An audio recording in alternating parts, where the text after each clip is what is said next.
लेकिन जानबूझकर वो आखिरी गोली प्रतिद्वंद्वी के निशाने पर मार देता है, सिर्फ इसलिए ताकि वो मैच हार जाए, क्योंकि वही एक तरीका था।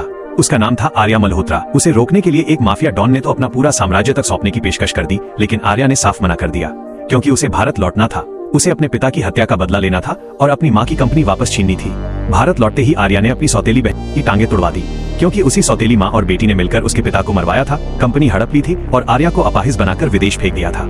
अब आर्या वापस आई थी बदला लेने और सब कुछ वापस लेने, लेकिन सौतेली माँ ने उसका मजाक उड़ाया, क्योंकि कंपनी के सबसे ज्यादा शेयर अब कपूर ग्रुप के मालिक हरीश कपूर के पास थे। आर्या सीधे हरीश कपूर के पास पहुंची। हरीश ने शर्त रखी, अगर आर्या उसके पोते विक्रम कपूर से शादी करे और उस बिगड़े हुए लड़के को सुधार दे तो वो कंपनी वापस दिला देगा। विक्रम कपूर देश का सबसे जिद्दी और आवारा रईस, न घर लौटना, न जिम्मेदारी, न कायदे।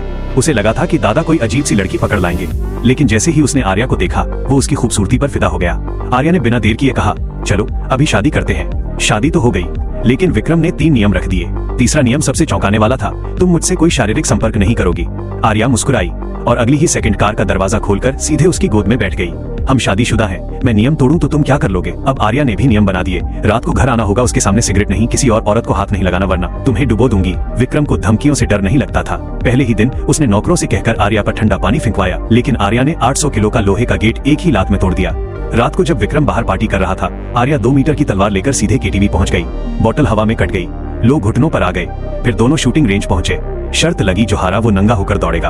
आर्या ने लगातार 5 गोलियां चलाईं, 5 एक ही छेद में, लेकिन आखिरी बार उसने जानबूझकर हार मान ली और सबके सामने अपना कोट उतार दिया। विक्रम घबरा गया, सबको पीठ घुमाने का आदेश दिया, अपनी जैकेट उतारकर आर्या को ओढ़ाई और चुपचाप हार मान ली। उस रात वो आर्या के साथ घर लौटा, लेकिन विक्रम के दिल में एक डर था। उसकी माँ की मौत इसलिए हुई थी क्योंकि उसके पिता एक औरत को घर लाए थे, इसलिए उसने तय किया था जिंदगी भर औरतों से दूरी। आर्या मुस्कुराई और बोली, अगर मैं जिद करूं तो